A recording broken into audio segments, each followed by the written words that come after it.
NGT Entrevista de hoje conversa com o ex-secretário de Turismo do Estado de São Paulo e coordenador da campanha do PSB aqui na cidade de São Paulo, Márcio França. Deputado, um prazer recebê-lo aqui nos estúdios da NGT. Prazer é meu. Deputado, eu queria que o senhor começasse a falar um pouquinho aí da sua trajetória política. Eu te anunciei aqui como ex-secretário de Turismo da cidade de São Paulo. Foi um cargo importante, né? E agora, principalmente aqui agora com a Copa do Mundo, né? Que a gente traz aí tantos turistas aí para o Brasil. Conta um pouquinho da sua história, Márcio. Eu fui vereador 2 vezes em São Vicente, né, no litoral de São Paulo. Depois fui prefeito 2 vezes, né? E aí de lá para cá me elegi deputado federal algumas vezes. E no começo desse mandato, o último, o governador Geraldo Alckmin me convidou para criar uma Secretaria de Turismo no governo de São Paulo que não existia. E eu aceitei o desafio, porque eu venho de uma cidade que é turística, né, o litoral de São Paulo. E foi uma tarefa importante e assim gostosa de fazer, porque é uma relação. São Paulo recebe, o estado de São Paulo recebe quase metade dos turistas estrangeiros que vêm ao Brasil. E São Paulo recebe, no todo, entre os turistas locais e estrangeiros, mais do que 10 vezes o Brasil todo. Quer dizer, 10 vezes o Brasil recebe só em São Paulo, o estado todo. É um estado poderoso, tudo que mexe é grande, né? E tem 67 cidades que são instâncias turísticas, mas tem também uma série de outras coisas, e o turismo hoje em dia já não é mais apenas uma coisa de lazer. Tem a ver com negócio, com PIB, né? Sem dúvida. Enfim, hoje já é o maior gerador de empregos do mundo, né? Entre hotéis, restaurantes, bares, lanchonetes, padarias e tudo mais que o turismo tem em volta, né? Locação de veículo, aeronaves, aeroporto, enfim. E a Copa é um teste, claro. Sem dúvida, São Paulo está recebendo, por exemplo, agora, metade das seleções do mundo estão situadas em São Paulo. Claro, foi um trabalho da 15 Secretaria. das seleções, Quer dizer, a gente brigou muito para que... Porque o principal legado da Copa, no fundo, é o que fica para depois, a imagem que fica. E quando as seleções estão situadas em São Paulo, no estado de São Paulo, é claro que vem jornalistas, falam sobre a cidade, sobre a região, sobre os restaurantes, o que vai divulgar lá nos seus países. E aí, quem sabe, as pessoas venham para cá, como aconteceu na África do Sul, né? Houve um incremento de quase 30% nos turistas da África do Sul em função do legado da Copa, né? E a gente brinca que a Copa está tão negativada que não ia ter legado, mas no fundo não podemos confundir, né? A presidente Dilma tem lá os seus problemas, mas de qualquer maneira a Copa passa uma imagem que pode ser positiva do país, ainda com os problemas de infraestrutura que nós temos, né? Mas eu estava aqui em São Paulo ontem, de ontem para hoje, vi todos os hotéis muito lotados, todo mundo falando com um ambiente de Copa, e é claro que isso tem impacto. E, na verdade, né, um ambiente de Copa que você ajudou a preparar, porque, na verdade, com a criação da Secretaria de Turismo do Estado de São Paulo, né, houve aí uma revolução, aí, até nas pequenas cidades, né, porque, às vezes, as pessoas não pensavam, os prefeitos não pensavam, olha, eu posso atrair aquele empresário, aquele empresário que está lá fazendo que está expondo em uma feira em São Paulo, ou aquele expositor que foi lá para a Feira de São Paulo, eu posso atraí-lo para a minha cidade, para ele passar o final de semana aqui, conhecer minha cidade, né? Isso mudou realmente a mentalidade das prefeituras. O interior de São Paulo é muito poderoso, né? Muito poderoso. Você veja que a capital são 8 milhões de pessoas, eleitores, na verdade. A gente calcula por eleitor, o político está sempre calculando por eleitor.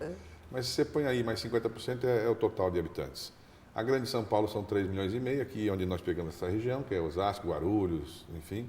O ABC 1,5 milhão, o litoral de São Paulo 2 milhões, com o Vale do Ribeira, e 17 milhões é o interior.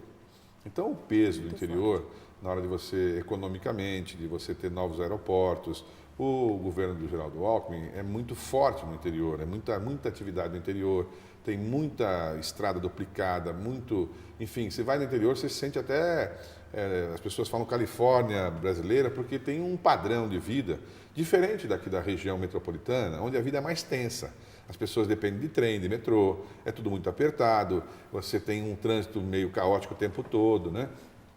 E no interior as pessoas almoçam em casa, é comum acontecer isso, né?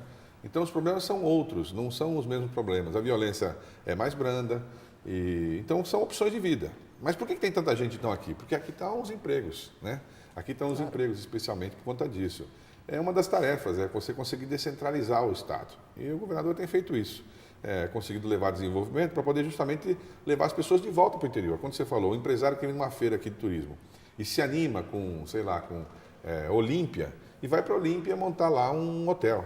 Hoje, só na região de Olímpia tem 20 mil leitos de hotel instalados, por conta da descoberta da água quente, como aqueles, com a água como da pousada do Rio Quente, enfim, aqueles negócios do Goiás.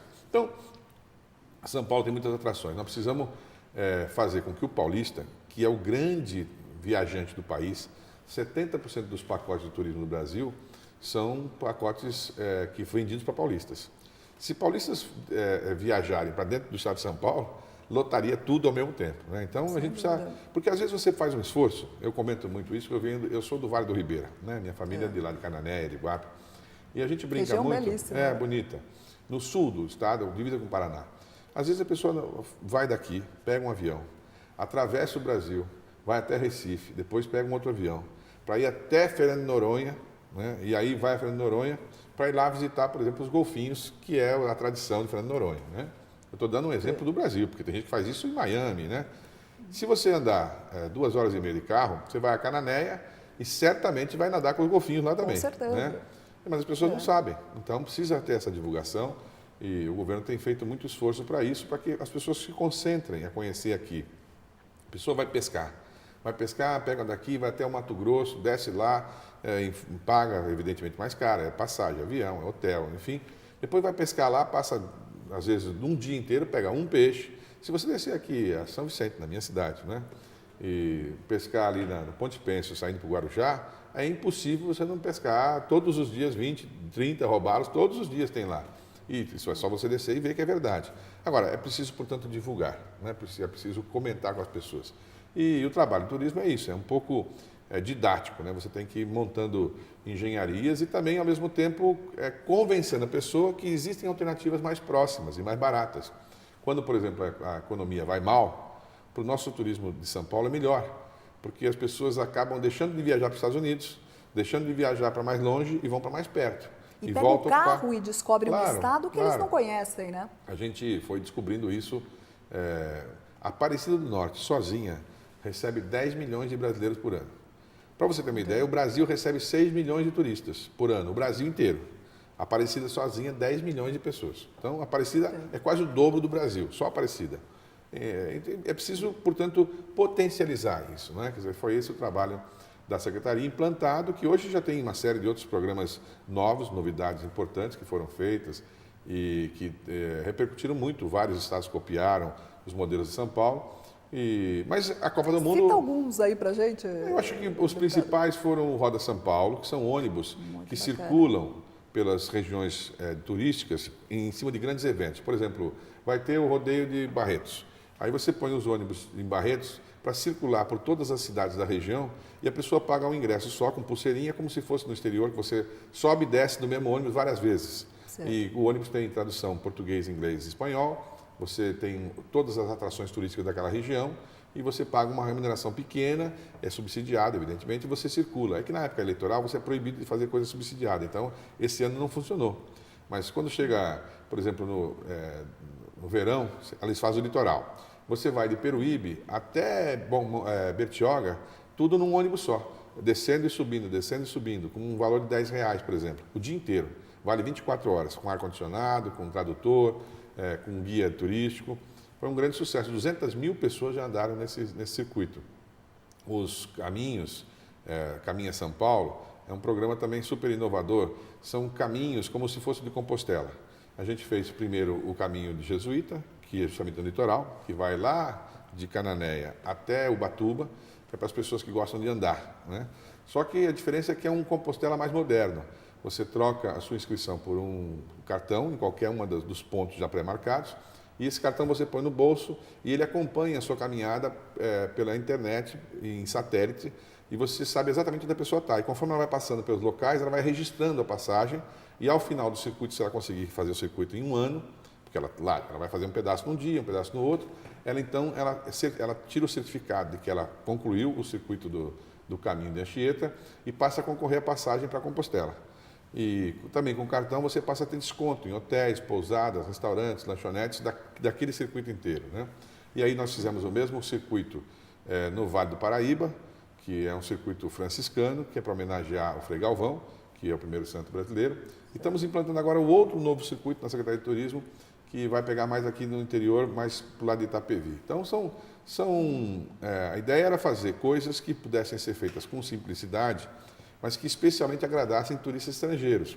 Porque o turista estrangeiro gosta muito dessa coisa da natureza, de andar, bicicleta, enfim, ele já tem os carros, automóveis, não é uma coisa tecnológica que encanta ele. Ele encanta a atração da natureza, das coisas leves. E a gente recebe muitas pessoas que mandam pelos e-mails do governo elogiando, porque fizeram Compostela e não vem o mesmo tipo de organização que tem em São Paulo. Olha, que bacana. Enfim, quer dizer, tem vários programas que foram feitos e criados para a Secretaria com coisas muito simples. O governador pediu um programa especial para idosos, porque as pessoas de mais idade, às vezes, têm o sonho, não aqui na Grande São Paulo, mas, por exemplo, você está lá no interior de São Paulo, longe, você nunca viu a praia, pessoas de muita idade, nunca viram, ou não tem condição financeira de fazer. Então, todas as cidades abaixo de 30 mil habitantes em São Paulo, que são 400, tiveram a chance de se inscrever. O Estado fornece no contrafluxo do turismo, quer dizer, nos meses de março, abril, maio, junho, e depois agosto, setembro, outubro, novembro, nós locamos as colônias de férias do litoral de São Paulo, locamos, e todas as pessoas de idade, dos grupos da melhor idade do interior, puderam vir para cá, milhares e milhares, com tudo pago, uma semana para conhecer as praias, curtir, com monitores, com instrutores, e voltam para suas cidades, renovados, é claro, né? Vendo a força e a pujança. E são os maiores divulgadores da beleza do litoral, das nossas praias. Então, e como a colônia de férias ela está vazia, são dos sindicais nessa época do ano, sai por um preço muito baratinho, com alimentação paga, com tudo pago, as prefeituras dão os ônibus e a gente dá a hospedagem. Temos um outro programa que chama Turismo do Saber, que faz a mesma coisa, só com jovens, meninos e meninas, que nunca tiveram a chance de ver a praia. Antigamente chamava Interior na Praia, era um programa famoso no estado. Nós recuperamos esse programa e fizemos de duas formas, quer dizer, vai do interior para a praia e da praia para o interior. Conhecer fazenda, conhecer como é que funciona uma fazenda, um sítio, enfim, com meninos simples da periferia, meninos que não têm condição financeira de conhecer, e que a cena de você ver uma criança indo para a praia a primeira vez, que ela nunca viu, com 7 anos, com 8 anos, com 10 anos, é um negócio emocionante, né? Sem dúvida. E ao contrário também, né? Porque esses jovens aí que nunca viram, né? Nunca viram uma vaca, nunca viram uma galinha, não conhecem a realidade do campo, né? Dizer, é só para mostrar o seguinte, quer dizer, turismo é mais do que uma atividade de lazer, ela é uma atividade também de estado de espírito. Se você vai se programar para uma viagem no final do ano, você já fica pensando, programando o que você vai fazer, quer dizer, aquilo não é só o momento, é o antes e tem que ser depois o depois. Você tem que ter o depois também, você tem que voltar com aquele estado renovado, né? E movimenta muita economia, muita gente, muito dinheiro, muito gasto, tudo que você gasta vai acrescentando, né? Você tem que ser incentivado. Nós estamos com uma briga nacional muito importante, até pedir ao Eduardo Campos, que é o nosso candidato a presidente da República, para incorporar no programa de governo dele, para que nós pudéssemos usar um pedaço do Fundo de Garantia do Trabalhador, que fica retido, né? Porque tem uma lei nossa lá, de autoria nossa, para ser aprovada, mas o Congresso nunca aprova, que permitiria que o trabalhador de 2 em 2 anos retirasse até 5% do seu fundo de garantia para poder viajar. Por que tem que esperar o sujeito morrer para poder usar o fundo de garantia? Ou ficar doente? Né? Se ele quiser, de 2 em 2 anos, tirar 5% para poder fazer uma viagem, especificamente para turismo, quer dizer, com um avião, com coisas no Brasil, né? Hotel, hotelaria, avião, transporte, coisas que sejam assim, pacotes, seria super bacana, as pessoas podiam ter a chance e nós injetaríamos uma grande quantidade. Porque você sabe que os preços no Brasil são muito caros, porque as pessoas têm uma sazonalidade muito grande. Então, por exemplo, no litoral de São Paulo, falei agora há pouco do Vale do Ribeira, você vai numa pousada lá, você vai pagar, sei lá, R$100 por dia de hospedagem, que é um preço caro para os padrões que ela oferece, porque ela só vai lotar no período do verão. Se nós tivéssemos um fluxo constante, como tem em outros países, é claro que os preços cairiam, né?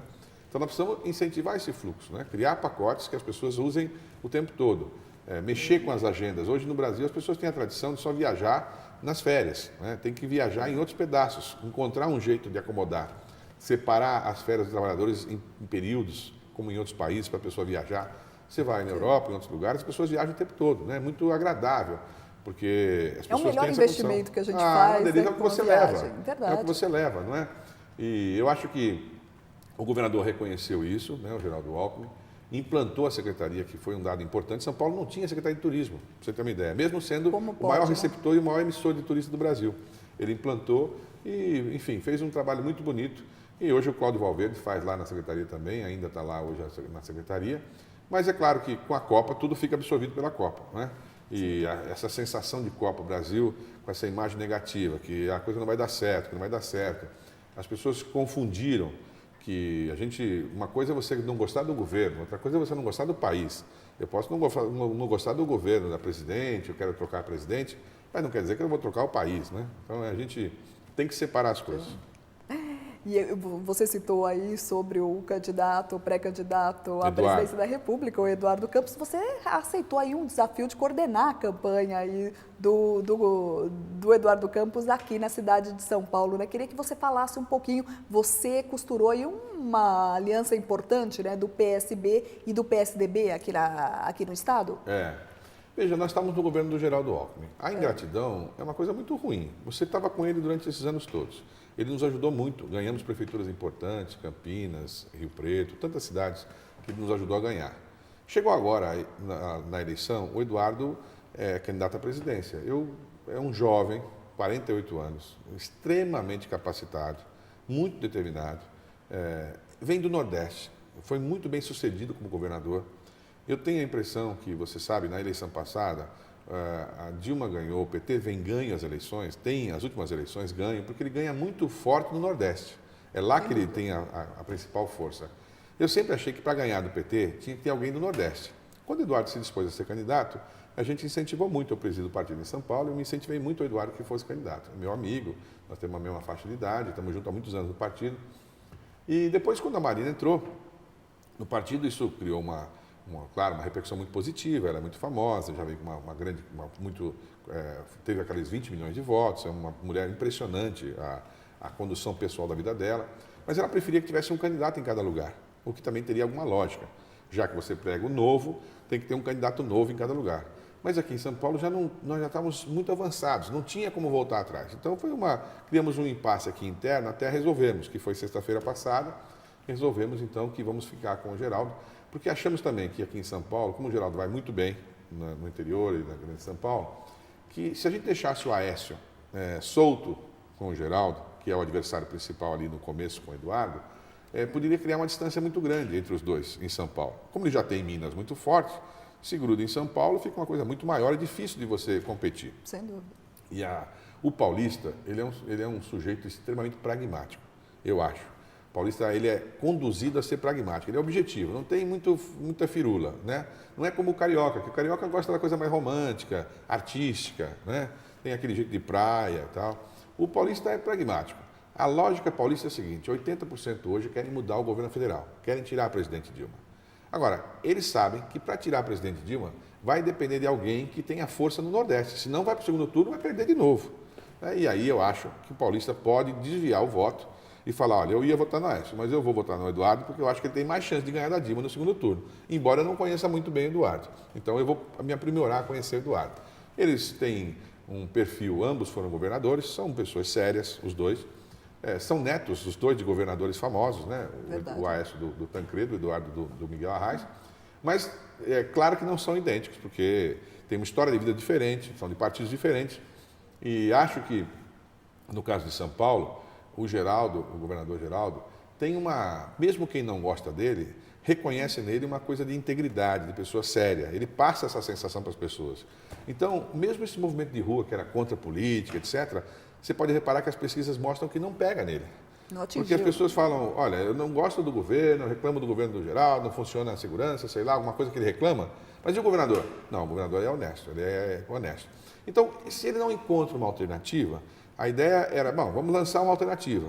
E eu coloquei meu nome à disposição para ser candidato a governador. Eu tenho uma larga experiência, fui prefeito, enfim.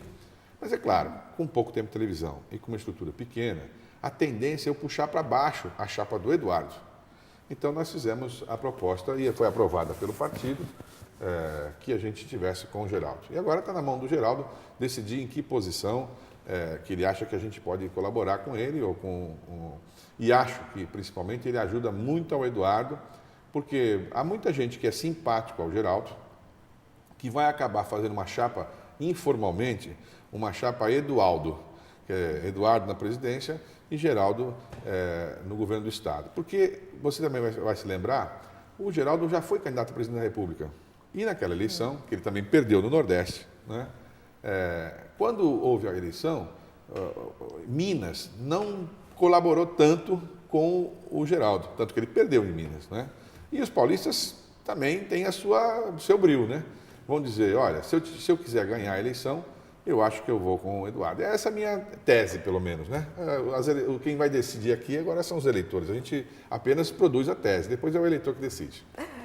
E, Márcio, na sua opinião, qual que é o grande desafio aí da campanha do Eduardo Campos aqui na cidade de São Paulo? Já se costurou aí um acordo com o PSDB, mas o eleitor paulista, que você diz que é tão pragmático, como conquistar esse eleitor? O primeiro problema que nós temos é porque o Eduardo ele é desconhecido. Ele não tem um nome comum, Eduardo Campos. Então, não é um nome assim que chama atenção. Por exemplo, você fala Aécio, eu não conheço muitos Aécio, só conheço um Aécio, né? Dilma, eu acho que só conheço ela também, entendeu? Agora, Eduardo, tem vários Eduardos, então ele é um nome comum. As pessoas estão começando a conhecer o Eduardo, ouviram falar que ele é um bom governador, que ele é sobrinho do Guel Arraes da Globo e tal, ele é sobrinho do Ariano Suassuna, é um negócio meio artístico, foi um bom governador, é jovem e tal, mas não tem ele é casado, tem 5 filhos, é muito familiar e tal. Mas não tem uma coisa muito focada. Com o tempo que as pessoas foram conhecendo, quando entrou a Marina. Aí a Marina, como muito mais famosa, ela rapidamente jogou um holofote. Mas quem é esse Eduardo? O que a Marina é a vice. É mais ou menos isso, virou uma referência. E a Marina, quando ela dá a referência, é como a Erundina. A Erundina é do nosso partido aqui em São Paulo. A pessoa pode discordar da Erundina. Não gosta da Erundina, porque a Erundina fechou o buraco, não sei mas da onde. Mas todo mundo respeita a Erundina. Mas todo mundo respeita a Erundina, porque ela é séria. Todo mundo sabe que ela é séria. Claro. Você pode ter 1000 defeitos, mas é séria. E a seriedade na política é uma coisa que é diferente já, entendeu? Porque a maioria, todo mundo acha que não é sério, entendeu? Então eu penso que no caso do Eduardo, o grande desafio é ser conhecido. Né? Agora, na classe A e B, ele já é conhecido. Você entra num restaurante e tal, isso é o Eduardo Campos, porque a pessoa lê um jornal, lê uma revista, vê uma televisão. Mas, especialmente na classe C, D e E, a C hoje é 54% e a D e E é 25%. Nessas classes mais simples, as pessoas estão vivendo penduradas num ônibus o dia inteiro, treino, não sei o que lá, uma vida agitada. Eles não têm tempo, nem têm recurso para comprar uma revista, para ler um negócio. Então, eles dependem muito da televisão. E a televisão é só à noite, né? Quando a pessoa está chegando em casa, cansada. Então, isso vai claramente pipocar, criar força quando começar o programa eleitoral. E aí vem o segundo problema. O nosso tempo de televisão é bem menor que os outros. A Dilma tem um tempo maior, o Aécio é um pouco menor e o nosso é bem menor. Mas na minha visão, como só tem 3 candidatos, o sujeito quase que não vai ter como escapar de conhecer os 3, entendeu? Se eu te dou assim 20 opções, você fala, tem um monte de candidatos, nem sei quais são e tal, mas hoje no Brasil tem 3 candidatos, né? Então o sujeito vai falar, olha, tem a Dilma, quem gosta do atual governo, acho que tá bom, é ela, né? E a oposição a ela tem 2. Tem o Aécio, que é uma oposição de um partido que já governou o país, né? E tem o Eduardo, que é um partido que não governou o país. A gente acha que a opção vai ser por mudança completa, por alguém que não governou o país. E, principalmente, alguém que conseguisse juntar os 2 lados. Porque nem PT e nem PSDB são demônios. Tem boas pessoas em todos os lados e tem boas ideias, fizeram coisas importantes. Mas, como eles são muito antagônicos, é como se você juntasse num estádio palmeirense e corintiano. Ninguém vai torcer pelo outro, mesmo que a jogada seja bonita, entendeu? Então, só tem um jeito, é se você tiver um terceiro na história, tipo uma seleção brasileira. Aí junta os 2 e todo mundo torce junto, entendeu? Quer dizer, eu penso que o Eduardo pode ser essa figura que junte os 2 lados, né? Que possa pegar dos 2 lados o que tem de melhor e unir o país. Porque o Brasil precisa dessa unidade. Nós estamos atravessando uma fase agora que não precisa mexer em coisas que são difíceis de mexer. Regras, reforma tributária, não sai, reforma da Previdência não sai, as reformas difíceis não saem. Não saem porque é o seguinte, se você ganhou, se você ganhar, eu te atrapalho. E se eu ganhar, você me atrapalha. Aí não sai porque você nunca consegue juntar a maioria. E aí o que acontece? Eu não tenho o teu apoio, eu vou buscar de quem está sempre me apoiando, quem quiser, é o apoiador de plantão. Que na verdade é aquele velho grupo, Sarney, Collor, não sei o quê, quer dizer, um grupo que está envelhecido. Eles tiveram lá seu papel na história, mas hoje estão envelhecidos. A lógica que eles usam de trocar as coisas pelo governo, um pedacinho de cada coisa, é uma lógica que o povo já não aguenta. Então o sujeito olha lá para o Brasil e fala, isso aqui não me representa, eu não gosto disso aí. Eu não me sinto representado pelos políticos. Eu detesto partido, eu detesto política. E não percebe que com isso ele se afasta de quem decide. E aí o sujeito acha que está decidindo certo e está decidindo errado. Então, para falar a verdade, às vezes, é como se fosse um médico, que você vai no médico e ele fala, olha, doutor, eu só quero saber as notícias boas. Mas, minha senhora, eu posso lhe falar o que você tem de verdade, porque talvez só tenha que fazer cirurgia e tal, mas é para o seu bem. Nós temos que fazer algumas cirurgias no Brasil, algumas coisas importantes, que é para o bem do país. Mas se as pessoas estiverem com essa briga, às vezes você não consegue nada. Você fica em casa assistindo todo mundo, reclamando, e passa mais 4 anos, outra eleição, mais 4 anos, e nós vamos assim há muitos anos. Eu acho que essa alteração no Brasil, que vai acontecer, ela vai ser muito provocada por essa coisa assim não é nem contra a Dilma, porque ela é uma mulher honesta, não é uma pessoa que você fala, ela é desonesta, não é isso que se acusa a presidente, né? Ela esgotou, ela é mal-humorada, ela não tem paciência, entendeu? Então ela não gosta, não tem traquejo para isso, sabe? Ela podia ser uma boa gerente, mas um gerente não é um comandante, um líder que empurra as pessoas, que anima as pessoas. O presidente da República tem que ser alguém que você diga, olha, eu acordei de manhã cedo, ouvi o presidente falando, agora eu vou e tal. Como todo no resto do mundo foi assim, quer dizer, essas grandes mudanças dependem de um grande líder, né? E esse grande líder, na minha visão, hoje é o Eduardo Campos. Queria muito agradecer sua presença aqui no NGT Entrevistas. Obrigado a vocês. E o NGT Entrevistas fica por aqui. Eu conversei hoje com o deputado federal Márcio França, que é coordenador da campanha do pré-candidato à presidência da República pelo PSB, Eduardo Campos. Muito obrigada pela sua audiência e eu te aguardo na próxima edição do NGT Entrevistas. Até mais!